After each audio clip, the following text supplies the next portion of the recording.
Ayan. Ayan, isinusukan na niya. Yung, ayan o mga kalapatids. Sinusukan niya na yung bulate sa katawan niya.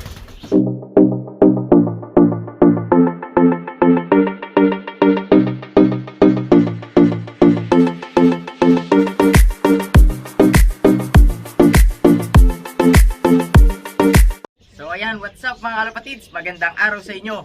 Welcome back sa ating YouTube channel. So ayan, good morning mga kalapatids. Today is December 4 and Monday ngayon mga kalapatids. Wala tayong pasok kaya kalapati day muna ulit. And for today's video mga kalapatids is magde-deworm na tayo ng ating mga panglaban sa ating Old Bird Race 2024 Old Bird season dito sa ating club. Ayan, sa San Diego Homing Pigeon Club mga kalapatids dito sa California.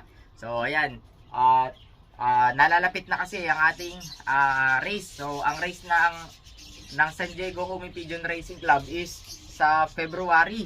Isa lang kasi ang season namin dito mga kalapatids, Old Bird lang. Kaya kailangan talagang paghandaan. So ang tagal ko inantay to mga kalapatids. So sa February ang laban, kaya ngayon is magpe-prepare na tayo para sa ating karera. So ngayong araw magde-deworm na tayo mga kalapatids para sa preparation. Ayan. Ayos na mga kalapatids. Oh. Kung makikita nyo, kondisyon na ang mga ibon natin. Ayan oh. Napakakinis na mga kalapatids. And ready na silang sumabak sa karera. Pero bago natin sila ilaro mga kalapatids is kailangan i-kondisyon natin sila ng ayos para hindi masayang yung pag-aantay natin ng matagal. Ayan. So ayan, papakita ko sa inyo. Kung makikita nyo yung katawan nila oh. Ayan, grabe na yung muscle nila oh, buong buo. Pink na pink yung katawan mga kalapatids. Ibig sabihin niya, nasa kondisyon. Healthy ang mga ibon natin oh. Ayan sila. Ayan, isa lang to sa mga sample ko mga kalapatids. Dahil lahat naman sila ganyan ang mga katawan. Kaya isa na lang ipapakita ko sa inyo. So arat, samahan nyo ako. Mag-deworm na tayo mga kalapatids.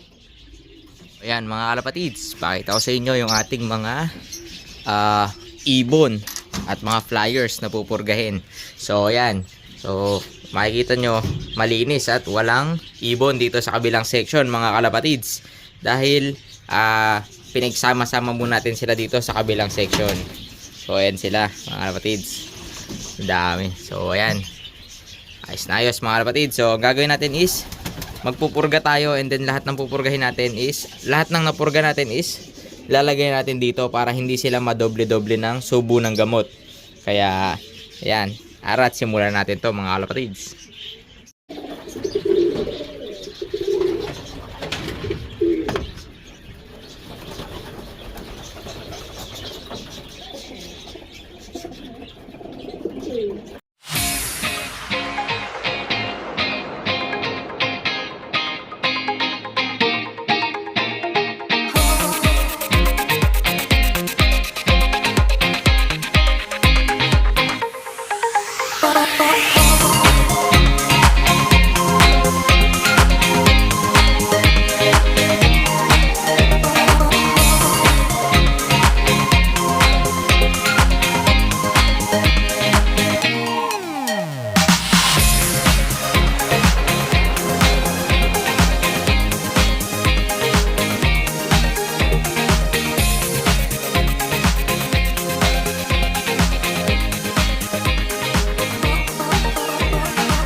At ayan na nga mga kalapatids, tapos na tayong magpurga sa ating mga panglaban na ibon. So ayan na sila lahat mga kalapatids. So ayan sila. Kung mapapansin nyo, yung iba sumusuka pa mga kalapatids. So ayan, indication na meron silang bulate sa katawan. So isinusukan nila yung mga bulate. So ayan kung makikita nyo, yan yung mga green. Ayan, yan yung isinubo natin na pamurga sa kanila. Rakdab Astig, gawa ng Excellence Rakdab mga kalapatids. So ayan, shout out sa iyo bro, Andre Petil, and shout out sa iyo Boss Idol Victor Cruz Kaingat, baka naman. Ayan o, hanggang US ginagamit natin yung Rakdab. So ayan o, napakatibay. Ayan o mga kalapatids. So ayan o, ayan, pinurga natin yan. Isinusukan niya yung ano na, yung bulate. So ito yung isa kanina o. Ayan, isinukan niya yung kinain niya, tsaka yung dumi niya. Ayan o, hahanap tayo ng bulate, kaso wala tayong makita mga kalapatids. Ayan, sinukan nila yung mga, ayan o, ayan. Ayan, isinusukan na niya yung, ayan o mga kalapatids, sinusukan niya na yung bulate sa katawan niya. Ayan. So ayan, ang ginagawa nating pag-deworm mga kalapatids is para sa preparation natin para sa ating nalalapit na karera. So ang karera natin is February. So kaya ngayon December na mga kalapatids is pine-prepare na natin sila.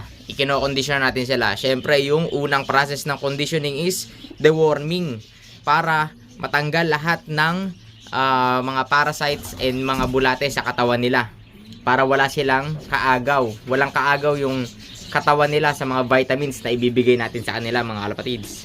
So ayan na nga mga kalapatids. At ang next nyan is yung ating mga flushing cleansing. Yan. Ayan o mga kalapatids o. Ayos na o. Ayan yung iba o. Ayan. Ayan. Sinusukan na nila yung kanilang mga parasite sa katawan. Ayos na ayos to mga kalapatids. Ayan o, para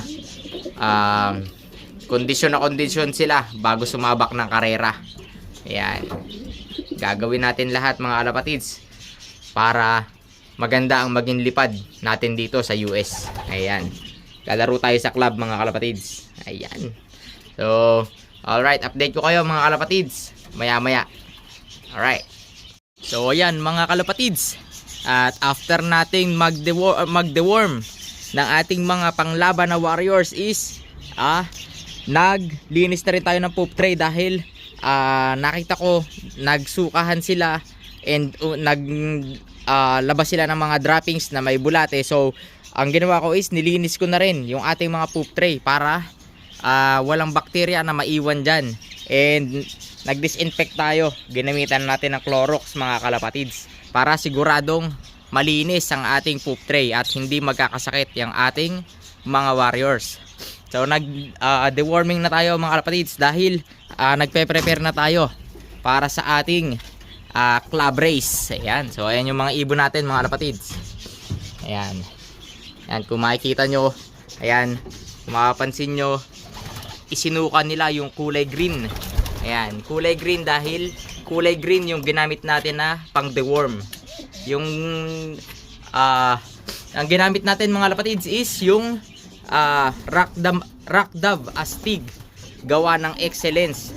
Ayan, galing pa sa Pilipinas mga kalapatids.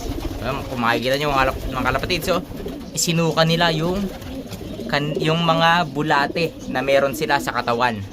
So ayan mga kalapatids, ayos na ayos. Oh, maya maya is bibigyan natin sila ng probiotics para mabalik yung good bacteria nila sa katawan. Ayan, ayos na ayos mga kalapatids. Oh, healthy yung ating mga ibon. Kung makikita nyo, oh, grabe na yung kikinis nila mga kalapatids. Ayan oh.